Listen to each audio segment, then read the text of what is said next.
आज हम आपको सबसे पहले प्रधानमंत्री नरेंद्र मोदी का जबरदस्त भाषण दिखाएंगे। और आज लोकसभा में उन्होंने बहुत दिन के बाद एक ऐसा एंटरटेनिंग भाषण दिया है जो विपक्ष को बहुत चुभा होगा, खास तौर पर कांग्रेस को तो बहुत ही चुभा होगा। इसलिए आज सबसे पहले वो भाषण देखिए। और आज उन्होंने कहा कि कांग्रेस के नेता जिस तरह से काम कर रहे हैं उससे ऐसा लगता है कि ये पार्टी अगले 100 साल में भी अब सत्ता में लौट नहीं सकती। मुझे कभी कभी माननीय अध्यक्ष जी ये विचार आता है, उनके बयानों से, उनके कार्यक्रमों से, उनके कर्तृत्व से, जिस प्रकार से आप बोलते हैं, जिस प्रकार से मुद्दों से जुड़ते हैं, ऐसा लगता है कि आपने मन बना लिया है कि 100 साल तक सत्ता में नहीं आना है।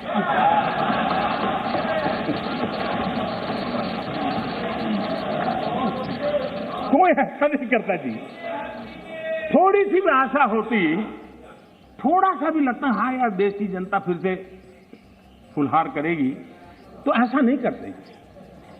और इसलिए खैर अब आपने ही तय कर लिया है 100 साल के लिए, तो फिर मैंने भी तैयारी कर ली है।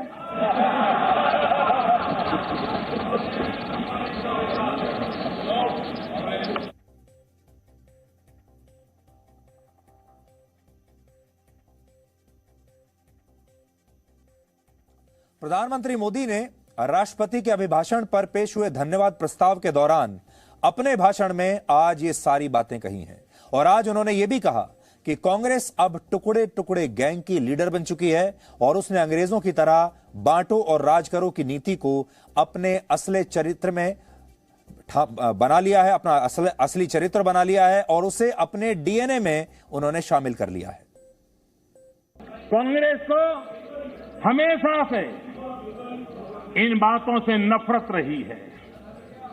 विभाजनकारी मानसिकता उनके डीएनए में घुस गई है। अंग्रेज चले गए लेकिन बांटो और राज करो ये नीति कांग्रेस ने अपना चरित्र बना लिया है। और इसलिए ही आज कांग्रेस टुकड़े टुकड़े गैंग की लीडर बन गई है।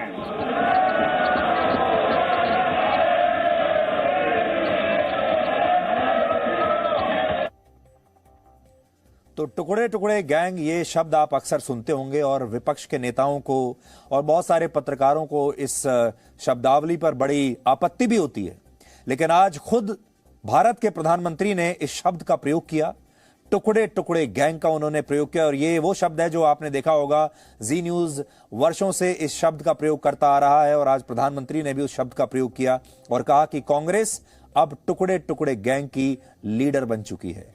और उन्होंने ये भी कहा कि बांटने वाली ये जो राजनीति है ये अब कांग्रेस के डीएनए में शामिल हो चुकी है।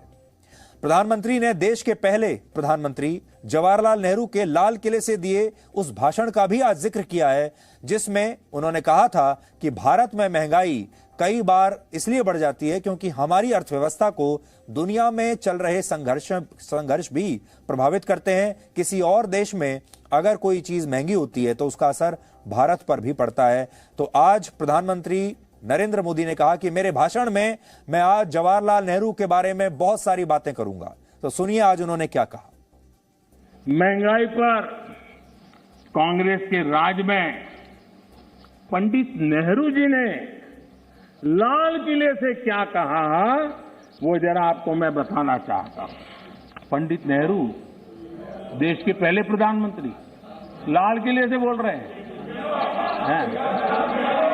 देखिए, आपकी इच्छा रहती है ना मैं पंडित जी का नाम नहीं बोलता हूं, आज मैं बार बार बोलने वाला हूं।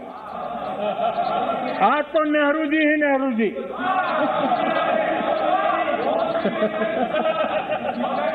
मजा लीजिए आज। आपके नेता कहेंगे मजा आ गया।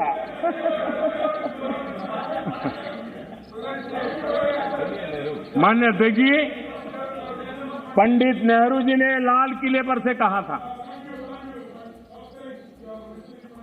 और ये उस जमाने में कहा गया था तब ग्लोबलाइजेशन इतना नहीं था, नाम मात्र का भी नहीं था। उस समय नेहरू जी लाल किले से देश को संबोधन करते हुए क्या कह रहे हैं कभी कभी कोरिया में लड़ाई भी हमें प्रभावित करती है। इसके चलते वस्तुओं की कीमतें बढ़ जाती है। इति नेहरू जी, भारत के पहले प्रधानमंत्री। कभी कभी कोरिया में लड़ाई भी हमें प्रभावित करती है। इसके चलते वस्तुओं की कीमतें बढ़ जाती हैं और यह हमारे नियंत्रण से भी बाहर हो जाती है। देश के सामने देश का पहला प्रधानमंत्री हाथ ऊपर कर देता है, हाथ ऊपर कर देता है। आगे क्या कहते हैं? देखो जी, आपके काम की बात है। आगे कहते हैं, पंडित नेहरू जी आगे कहते हैं,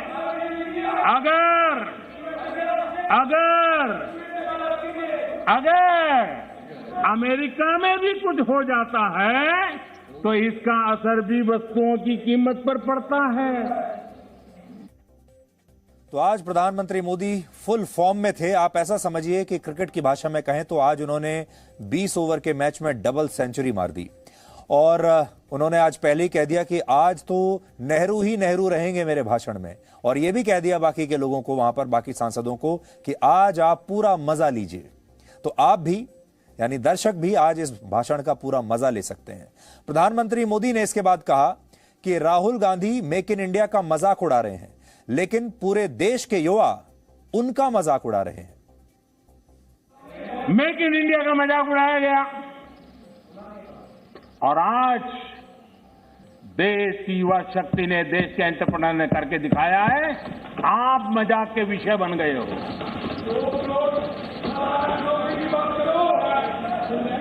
और मेक इन इंडिया की सफलता आप लोगों को कितना दर्द दे रही है, ये मैं भली भांति समझ पा रहा हूं। माननीय अध्यक्ष जी, मेक इन इंडिया से कुछ लोगों को तकलीफ इस बात के लिए है क्योंकि मेक इन इंडिया का मतलब है कमीशन के रास्ते बंद, मेक इन इंडिया का मतलब है भ्रष्टाचार के रास्ते बंद, मेक इन इंडिया का मतलब है तिजोरी भरने के रास्ते बंद। और इसलिए मेक इन इंडिया का ही विरोध करो। भारत के लोगों के सामर्थ्य को नजरअंदाज करने का पाप, देश के लघु उद्यमियों के सामर्थ्य का अपमान, देश के युवाओं का अपमान, देश की इनोवेटिव क्षमता का अपमान। माननीय अध्यक्ष जी, देश में इस प्रकार का नकारात्मकता का, निराशा का वातावरण, खुद निराश है, खुद सफल नहीं हो पा रहे हैं, इसलिए देश को असफल होने करने के जो खेल चल रहे हैं उसके खिलाफ देश का नौजवान बहुत जाग चुका है, जागरूक हो चुका है। तो आपको याद होगा राहुल गांधी ने अभी हाल ही में लोकसभा में अपने भाषण में कहा था कि मेक इन इंडिया तो भारत में चल ही नहीं सकता। उसी का जवाब प्रधानमंत्री मोदी आज दे रहे थे और प्रधानमंत्री मोदी की आज फायरिंग रेंज में बेसिकली पूरी कांग्रेस पार्टी थी और खास तौर पर गांधी परिवार था। प्रधानमंत्री मोदी ने आज यह भी कहा कि अगर कांग्रेस ने वाकई गरीबी हटाई होती तो देश का गरीब उसे सत्ता से कभी नहीं हटाता। उन्होंने देश के गरीबों को खुददार बताते हुए कांग्रेस को आत्ममंथन करने की आज सलाह भी दी है। इस देश का गरीब इतना विश्वासघाती नहीं है कि कोई सरकार उसकी भलाई के काम करे और वो फिर उसको ही सत्ता से बाहर करे। ये देश के गरीब के स्वभाव में नहीं है। आपकी ये दुर्दशा इसलिए आई क्योंकि आपने मान लिया था कि नारे देकर के गरीबों को अपनी चुंगाल में फंसाए रखोगे, लेकिन गरीब जाग गया, गरीब आपको जान गया। इस देश का गरीब इतना जागरूक है कि आपको 44 सीटों पर समेट दिया, 44 सीट पे लाकर के रोक दिया। कांग्रेस 1971 से गरीबी हटाओ के नारे पर चुनाव जीतती रही। 40 साल बाद गरीबी तो हटी नहीं, लेकिन कांग्रेस सरकार ने नई परिभाषा दे दी। माननीय अध्यक्ष जी, देश के नौजवानों ने इन बातों को जानना बहुत जरूरी है। और अध्यक्ष जी, आप देखिए कि ये डिस्टर्ब तब करते हैं कि उनको अंदाज आता है चोट बड़ी गहरी होने वाली है। उनको मालूम है कि मुसीबत में फंसे हैं आज। और आखिर में आप ये देखिए कि प्रधानमंत्री मोदी ने कैसे कांग्रेस के अहंकार पर भी चोट की है। माननीय अध्यक्ष जी, सवाल चुनाव नतीजों का नहीं है,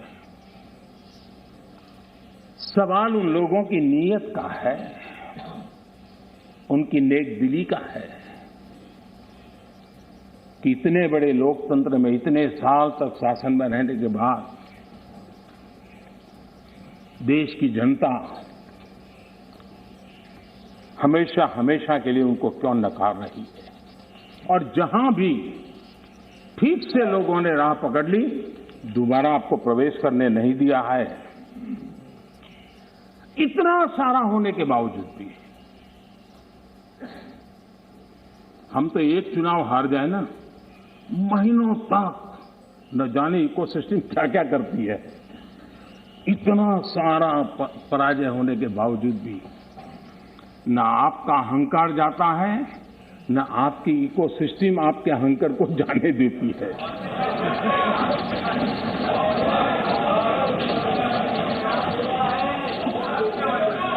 चुप रहिए। इस बार अभिरंजन जी बहुत सारे शेर सुना रहे थे। चलिए, मौका मैं भी ले लूं। और जब अहंकार की बात मैं कर रहा हूं तब तो मुझे कहना ही पड़ेगा, वो जब दिन को रात कहें तो तुरंत मान जाओ। वो जब दिन को रात कहें तो तुरंत मान जाओ। नहीं मानोगे तो वो दिन में नकाब ओढ़ लेंगे। जरूरत हुई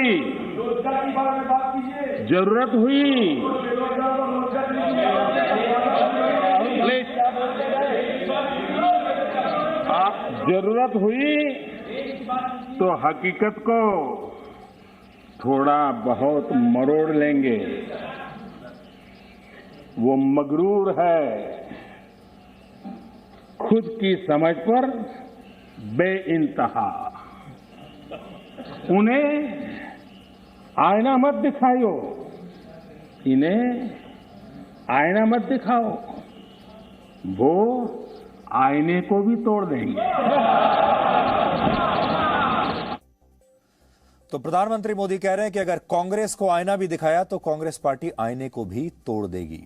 Presenting B News app, available on Google Play and App Store. Download it now.